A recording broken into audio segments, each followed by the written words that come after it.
大清地进前有表示，有伫咧规划已经停机的核能机组，以其未来会当紧密使用的可能性，引起外界质疑民进党的非核家园政策。早起大清地表示，非核家园的理念是无改变。也若还有其伫宣布参选总统了后，最近有人认为讲伊无换议地摘调，网络声量是输瓜分地甲大清地。还有其强调会用议地证明，会当骗一个民进党做因更较好。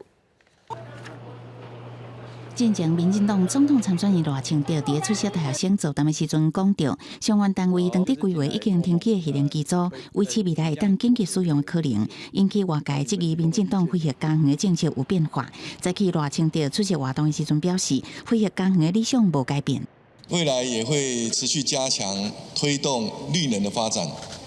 但至于极端紧急的情况，我们也必须要预先设想可能的解决方案。不过，这一些仍然需要跟社会进行沟通对话。赖清德表示，去年3月行政院公布青年排放路线图，会伫科技研发甲气候法制两大基础，推测能源产业、生活甲社会这4大转型策略，逐步走向2050净零转型的目标。立委洪申翰是讲，民进党也是会坚持非核家园的精神甲路线来规划能源政策，特别是各种再生能源一定会优先扩大进行。包括太阳能，包括风力，包括地热，甚至未来海洋能、生质能，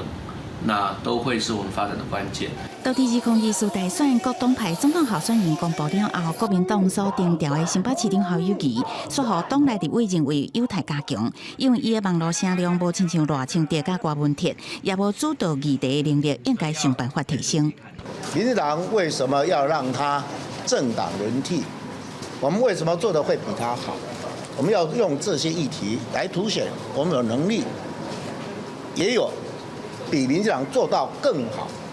赢得民众的信心，这才是我们要主导的议题。侯友宜认为，这几年伫民进党执政了后，会当看到民生困难，各项欠建设，除了欠电、通膨、乌金车子，中央一寡议题完全无法度支援地方的需求。面对这些问题甲挑战，伊会听民意，到各县市了解大家所面对的挑战。若是基层传出换候的声音，党内高层也积极伫高正将立法院长王金平担任竞选总部主委，暗过说互人拒绝3届。跟他们的团队也不是很熟悉的哈。要磨合也不太容易了。二方面呢哈，我想我们能力也有所不及了哈。那么他一定有更好的人选来担任主委。王金平建议侯友宜应该邀请鸿海创办人郭台铭来担任竞选总部主委这个职务，是上好的选择。外团伫723全大会正式提名侯友宜进前，郭台铭这边有计划3个方案。对这代志，侯友宜是相信郭党会信守承诺，挺伊到底。记者综合报道。